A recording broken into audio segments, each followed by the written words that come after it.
Hi friends, Telangana రాష్ట్ర ప్రజలందరికీ అదిరిపే శుభవార్త. ప్రతి ఒక్కరు కూడా ఆసరా చేయుత పెన్షన్లు మరి ఎప్పుడు భారీగా పెంచారు, మరి ఎప్పుడు ఇస్తున్నారు, మరి ఎప్పటి నుంచి పెంచడం జరుగుతుంది, మరి తెలుసుకునే ముందు ఒక లైక్ అయితే చేయండి. లైక్ చేయడం వల్ల వీడియో అనేది బూస్టప్ అవుతుంది. ప్రతి ఒక్కరికి కూడా ఇక షేర్ చేయండి. వీడియో అనేది కొత్తగా చూసేవారు సబ్స్క్రైబ్ చేయండి. ఇక లేట్ చేయకుండా అయితే వీడియోలోకి అయితే వెళ్ళిపోదాము. ఆసరా చేయుత పెన్షన్లకైతే 7 కోట్ల అప్పు మన సెంట్రల్ గవర్నమెంట్ నుంచి అయితే తీసుకోవడం జరిగింది మన సీఎం రేవంత్ రెడ్డి గారు.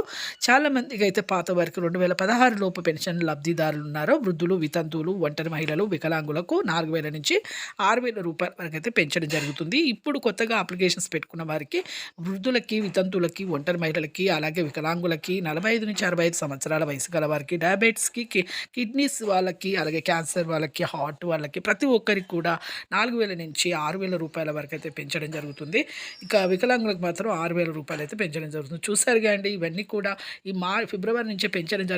పాత వారికి మాత్రమే మార్చి నుంచి అయితే వస్తాయి. అలాగే కొత్త వారికి కూడా ఇంటిని సర్వే చేసిన తర్వాత ఇంటికి వచ్చినప్పుడు దరఖాస్తు ఫారాలు అయితే చెక్ చేస్తారు. మీ అభయహస్త ఫాము, Aadhaar card xerox, ration card xerox, అలాగే మీకు ఏజ్ సర్టిఫికేటు ఇవన్నీ కూడా ఉంటాయి కదా, మీ ఫోన్ నెంబర్ ఇవన్నీ చూపించండి. మీకు ఖచ్చితంగా అయితే మీకు కూడా జత చేస్తారు. కాకపోతే మీరు ఏమైనా ప్రాపర్టీస్ ఉన్నాయో అవన్నీ చూస్తారండి. ఇక మీకు ప్రతి ఒక్కరికైతే పెంచడం జరుగుతుంది. ఇక వృద్ధులకి, వితంతువులకి, ఒంటరి మహిళలకు, వికలాంగులకి వీళ్ళందరికీ కూడా అయితే వికలాంగులకు అయితే 6,000 రూపాయలు అయితే పెంచడం జరుగుతుంది. లైక్ చేయండి. లైక్ చేయడం వల్ల వీడియో అనేది బూస్టప్ అవుతుంది. షేర్ చేయండి. కొత్తగా చూసేవారు సబ్స్క్రైబ్ చేయండి. థ్యాంక్స్.